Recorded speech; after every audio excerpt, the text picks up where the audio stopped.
This is a soul hit production.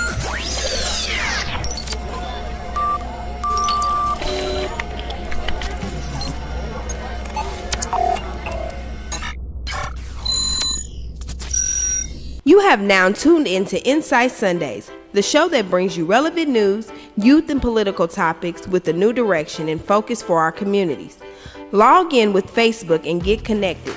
Here's your host, Adrian Mickens. What's going on, Indianapolis, and welcome to another edition of Insight Sundays right here on AM 1310 The Light and Facebook Live. As always, we have to give a shout out to all of our sponsors, which are Andrew J. Brown Academy, Indiana Christian Leadership Conference or ICLC, Buttons and Bows Hair Salon, Bethesda Temple Southeast Campus, New Vision Lighthouse Ministries, Hair Artistry Indy, Inner Beauty Program Incorporated, New Breed of Youth, Lighthouse Academy Charter School South and East, Beach Grove Bible Church, Sam Ash Music Store, and remember, vote William Benjamin for Sheriff of 2018. Again, vote William Benjamin for Sheriff of 2018. Stay connected with us on all of our social media platforms, which is Facebook, Instagram, YouTube, Twitter, Snapchat, and of course, download our Insight Sundays mobile app on the App Store and Google Play Store. Again, download our Insight Sundays mobile app on the App Store and Google Play Store. As always, Indianapolis, we have another spectacular show for you guys this week. This week, we'll be interviewing Kevon Edmonds from After 7 in Milestone, as we'll be discussing Bill Benjamin running for Sheriff of 2018. Right before we get to that interview, I want to talk with you, Indianapolis, for just a second. I want to remind everybody about how important it is, not just for federal elections, but for the state and local elections, that we get out and vote for this primary on May 8th. Again, May 8th are the primaries for this local election coming up.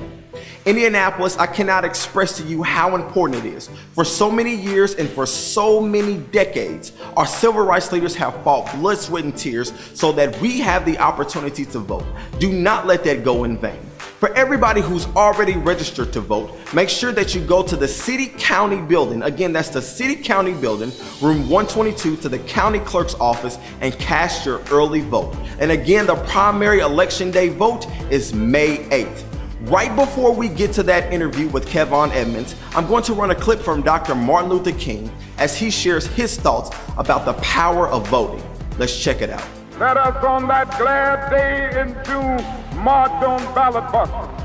For this is the way we are going to straighten up the South and the nation. Let us march on ballot boxes.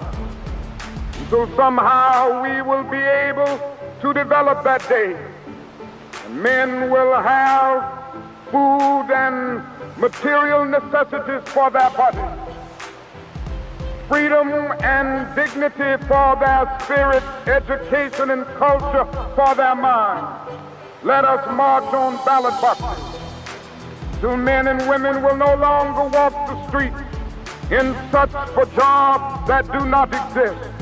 Let us march on ballot boxes until the empty stomachs of Mississippi, Alabama, and Georgia, Louisiana, and South Carolina to fill. Let us march on ballot boxes.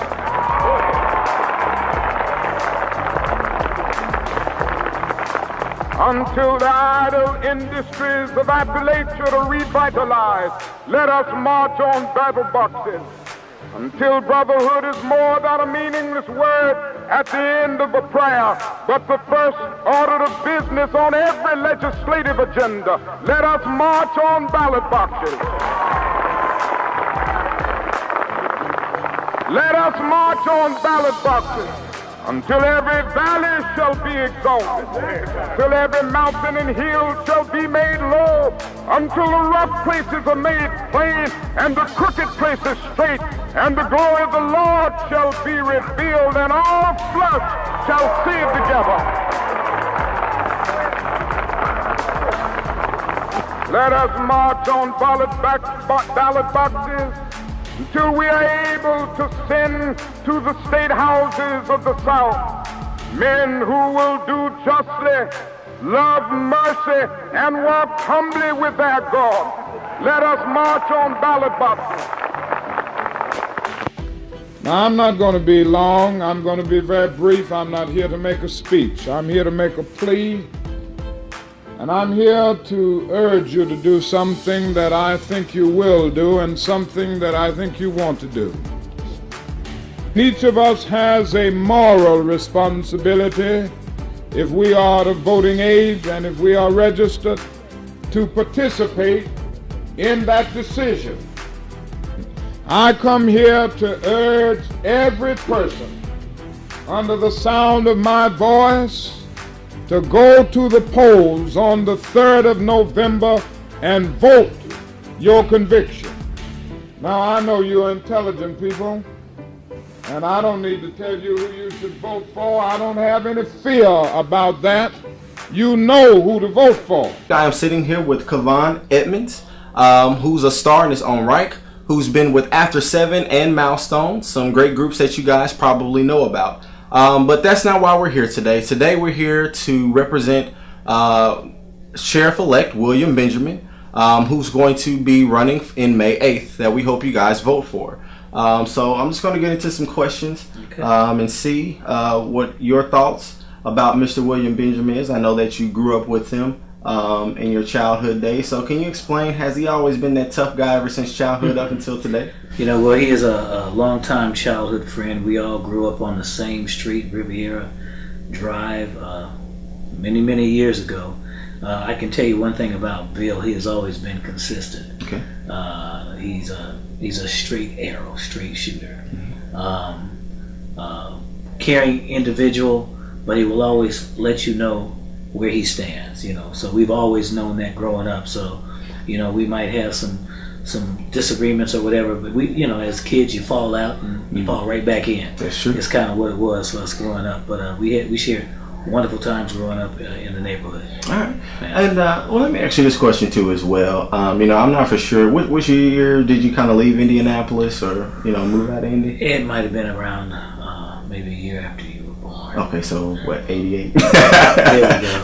Yeah. So the changes from the late 80s up until today, that would be almost about 30 years ago. What have you seen differences, whenever you do come back home to Indianapolis? Wow. I've seen a lot of changes as I come back, off and on. I've seen a lot of growth in the downtown area, of course. Mm-hmm. Yeah, I've seen a lot of families that used to be in the areas where we once lived move out, of course, and a lot of the population has moved out to various little cities like Brownsburg, Avon, Fishers, and so we've seen kind of what I've witnessed is people kind of spreading out a little further, and the areas where we lived, it's like it's a gap. Yeah. And when you leave a gap like that, it gets filled in with other folks who don't necessarily appreciate what they have or what it meant. I mean, it was a wonderful neighborhood when we grew up. It's a different type of neighborhood today, and which is why perhaps on some level or another there's higher crime. Yeah. And which is again the reason why you need a gentleman like Bill Benjamin who not only loves this city, but is good at what he does. And I know that he does a lot of work with the school systems and stuff like that now in regards to policing and different things like that. I'm not exactly for sure. Which high school did you graduate from here in Indy? Well, North Central. North Central, okay. So I know you probably heard about the changes that happened with IPS and different things like that. What is your thought process, when state and city officials say that there's no money in education, and they just shift it and put it in different places? And to me, I think they hide different things. What are your thoughts on that? I mean, I think it's the system. It's always been the system, and unfortunately, it's a travesty to a lot of those who, anytime you're not utilizing money, putting money to work in areas where it's needed, because for political reasons, so on, that it's the young people who suffer. And they're not getting the money that is necessary to run the programs that are needed there. Yes. And at the end of the day, if you want people to be productive citizens, you need to give them the tools that they need to do so in the first place. So it is a travesty, but Indianapolis is not alone in that process. This thing that you're talking about has been happening across the country. Yes. One of the biggest things, once Mr. Benjamin gets in office, I'm going to claim that. But once he does, and I know one of the biggest things that we're dealing right now is gun control. So how do you think he's going to be most effective with dealing with gun control in the streets of Indianapolis? Wow. I would say first that he's qualified. Okay. He's a qualified individual. He's worked these streets for many, many years. He's passionate. He's committed. And so I think he has a greater sense about on the ground and in the streets what's going on in the city better than probably anybody else that is probably running for this office. And because of that, I think you have to give consideration to what it is that he's going to be able to accomplish. I think he sees things from a different perspective, which is an advantage for him. And with that advantage, I think it's a benefit to the city to have someone who knows what's happening on the ground. And I think he's well aware that there are issues with regards to gun violence. And I think he's going to be committed to doing something, whether it's more manpower on the streets or whatever is necessary. I think he's someone who is going to figure it out. He's always been that guy. Yeah.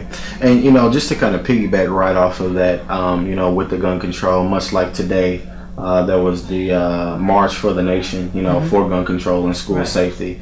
How do you think that this new generation, coming up versus from what it once was, from the civil rights era to in the 70s when the Black Panther Party was strong, to the 80s where it was just a new movement is what I call it in the 80s. It was just a big shift change to what we had in the 90s under President Clinton. What do you see today in today's generation and how they're making a staple movement? Well, I think the key difference is the fact that they are our youth. Oftentimes a lot of these battles, if you will, or these marches for causes were done by grown people, grown individuals, adults, who were willing to make the sacrifices and take the hits and so on and so forth. Today it's different, and it's different mainly, I think, because of social media definitely plays a part because it allows everybody at one time in real time to understand how information is being disseminated. And so it allows folks to connect in ways that years ago they didn't. There might be a pocket of people who are deciding to do this right now as far as what happened today, what happened here in Indianapolis, March for Your Life, what's happening all across the country. That's a powerful statement they're making. And what they're requesting is not something that is it's not a tall order. Nope. It really is not a tall order. Really is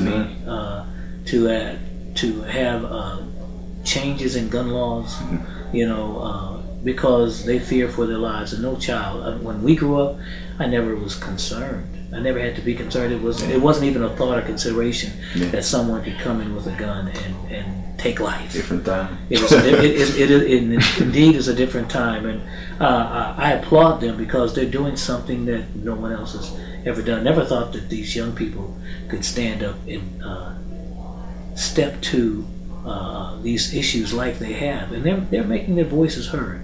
And it's not just about the marching, because so many people have marched. After they've marched, then they say, "What's next?" Well, I think they get it. They know they have the power. We're not little babies. We are around the corner from becoming registered voters who will make our voices heard. Next 2 to 4 years. You may not like what it is that we stand for or what it is that we're asking for, but you're going to toe the line or else. And they have that power. I think they've increased the popularity for U.S. history and economics now. For sure. Two subjects that I don't think too many teenage students cared about, but they care about it now. Absolutely. They're definitely paying attention more. Well, their lives depend on it right now. Very true. That's real. Very true. Hello, my name is Crystal Hines of the Inner Beauty Program, where I'm the founder and president. We have been enriching and inspiring and empowering youth ages 8 to 18 since 2002. Our original purpose of the program is to have girls focus on their inner attributes in a world where the outer appearance is the focal point. We have a dynamic staff of women who are here to provide all types of programming for your young ladies, including life coaching, mentoring, tutoring, boot camps, and special events. Please stay connected with us. through our website, myinnerbeautyprogram.org, our Facebook page, Inner Beauty Program Inc., and our mobile app, Inner Beauty. Thank you. Download New Boy mobile app. Check out our features.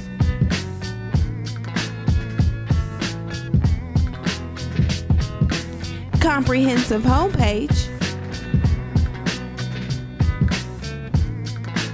Scheduled events.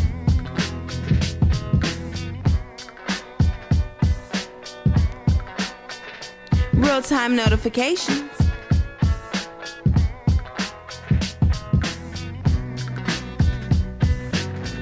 Latest news.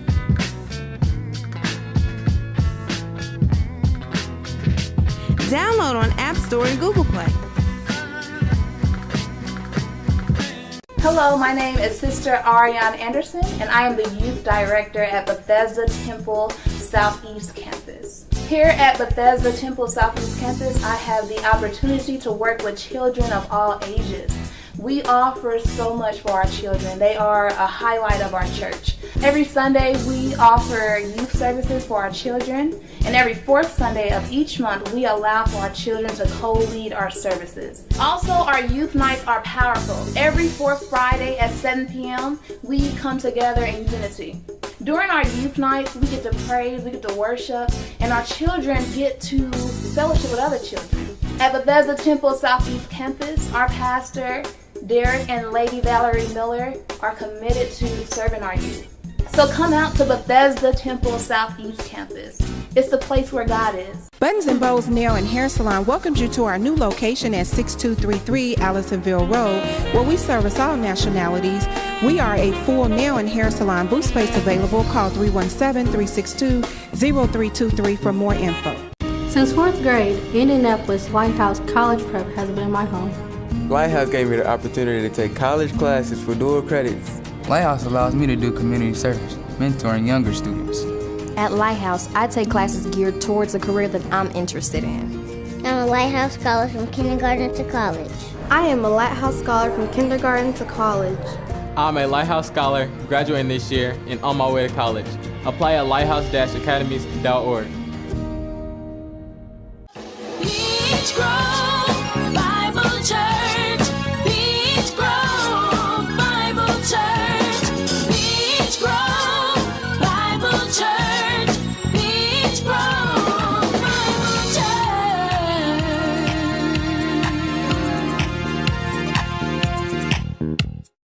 During the last 5 years, National Heritage Academies ranked in the top 25% of U.S. schools for academic growth. I'm learning a lot. We want you to have academic success, but we want you to have emotional success. They teach me to be a good person. My children feel very safe. That's why 92% of our parents recommend us. We are in the business of producing excellent human beings. That's our legacy to the world.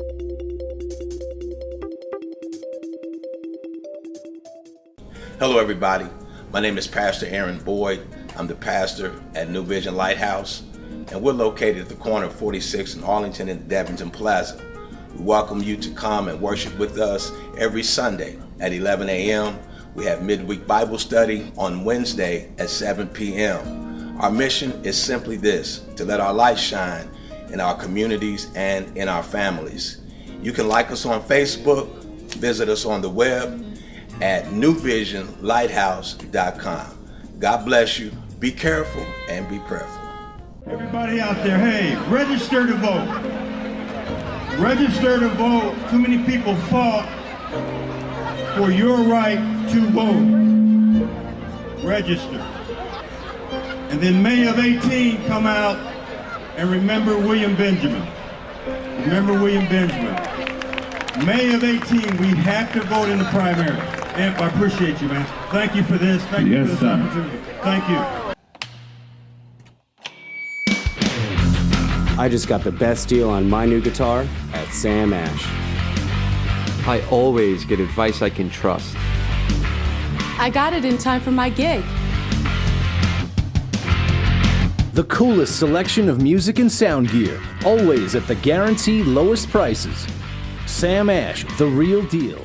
Much like what you mentioned about, things that you didn't have to worry about, much like myself, I graduated many years later in 2005. But even then, I never had that worrying about gun violence, quote unquote, in school. The only thing that I had at that time, which was in 1999, which was the Columbine issue that we had. But I'm pretty sure there may have been, I hope not, but there probably was some violence in between that time. But I never went to school and worried. So I'm trying to wrap my brain around what it would be to be a student, to have to walk in class and worry about who's going to do it today. Well, do you think you could do your schoolwork? Do you think that you could focus on what the teacher is trying to relay to you? I mean, I can't imagine what that must feel like. But hey, kudos to them for standing up and saying, "Hey, enough is enough." Yeah.